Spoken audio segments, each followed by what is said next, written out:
ఎవరిని మనం గొప్ప చేస్తే మనం గొప్పవారిగా దీవించబడతాం, గొప్పవారిగా మార్చబడతాం. తెలుసుకుందామా?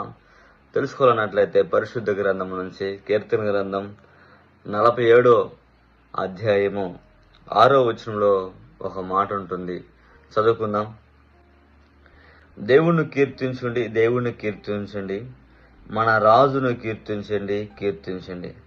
తమ్ముడు చెల్లి సహోదరులారా, ఈ కోరహు కుమారులు దేవుణ్ణి కీర్తించమంటున్నాడు, దేవుణ్ణి స్తుతించమంటున్నారు, ఆరాధించమంటున్నారు, దేవుణ్ణి కీర్తనతో గణపరచమంటున్నాడు. మన రాజు ఎవరు? మన యేసు ప్రభు. కాబట్టి మన రాజును మనము కీర్తించాలి. ఎలా కీర్తించాలి? ఉదయం నుంచి సాయంత్రం వరకు దేవుని మనం కీర్తిస్తూ, ఘనపరుస్తూ, ప్రసిద్ధి చేస్తూ జీవించాలి. అది మన జీవితాలకి ఎంతో మంచిది. అది మన జీవితాలను గొప్ప చేస్తుంది. అది మన జీవితాలని మారుస్తుంది. అది మన జీవితాలని వెలుగులోకి నడిపిస్తుంది.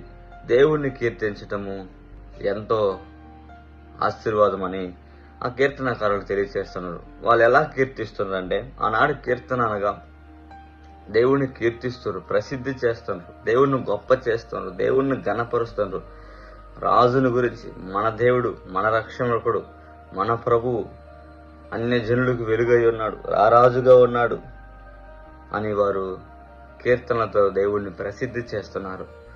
తమ్ముడు చెల్లి సహోదరు, రోజు మనం దేవుణ్ణి ప్రసిద్ధి చేసేవారుగా ఉండాలని, దేవుణ్ణి ఘనపరిచేవారుగా ఉండాలని, దేవుణ్ణి స్తుతించేవారుగా ఉండాలని మనం ఉండాలని దేవుడు తెలియజేస్తున్నాడు. తమ్ముడు చెల్లి సహోదరులారా, లోకానుసారం అన్నిటిని నువ్వు కలిగి జీవిస్తూ దేవుడిని అవమానపరుస్తున్నావు.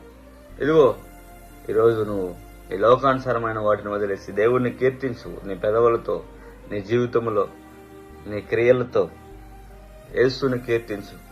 యేసుని కీర్తించినట్లయితే దేవుడు నిన్ను, నీ జీవితాన్ని గొప్ప చేస్తాడు.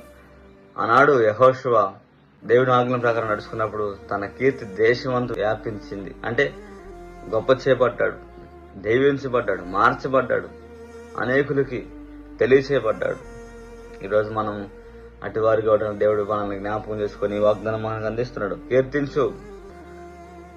దావీదు మహారాజు అంటున్నాడు 34వ అధ్యాయంలో కీర్తనలో 1వ వచనంలో, నేను ఎల్లప్పుడూ యెహోవాను సన్నుతించెదను, నిత్యమైన కీర్తన నోటను, నిత్యమైన నేను ప్రసిద్ధి చేస్తా, నిత్యమైన గణపరుస్తా, నిత్యమైన స్తుతిస్తా, ఆరాధిస్తా.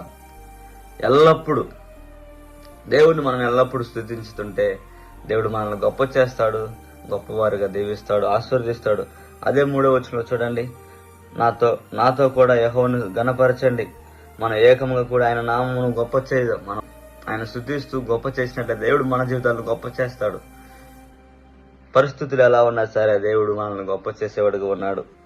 తమ్ముడు చెల్లి సహోదరులు, ఆనాడు పౌలు భక్తులు పాటలతో, ప్రార్థనతో శరసాలను కీర్తించినప్పుడు శరసాలు బద్దలైన, సంఖ్యలు విడిపోయడం, అక్కడ ఉన్నవన్నీ పరిస్థితులు మారిపోయడం. ఈరోజు మరి దేవుడిని కీర్తించేవారు ఉన్నట్లయితే మన చుట్టూ పరిస్థితులు ఎలా ఉన్నా సరే మనము గొప్ప చేయబడతాం, ఆశీర్వదించబడతాం, దీవించబడతాం, మార్చబడతాం, అనేకులకి మాదిరిగా ఉంటాం. అయితే మనం ఏం చేయాలి? మన రాజును కీర్తించాలి. మన రారాజు యేసు క్రీస్తు ప్రభు. కాబట్టి ఆయనను మనము కీర్తించాలి. నిత్యం మన నోట ఆయన ఉండాలి. నిత్యం మన నోట ఆయన మహింపరచబడుతుండాలి. కాబట్టి ఆయన మనం మహింపరిచినట్లయితే దేవుడు మనల్ని దీవిస్తాడు, ఆశీర్వదిస్తాడు.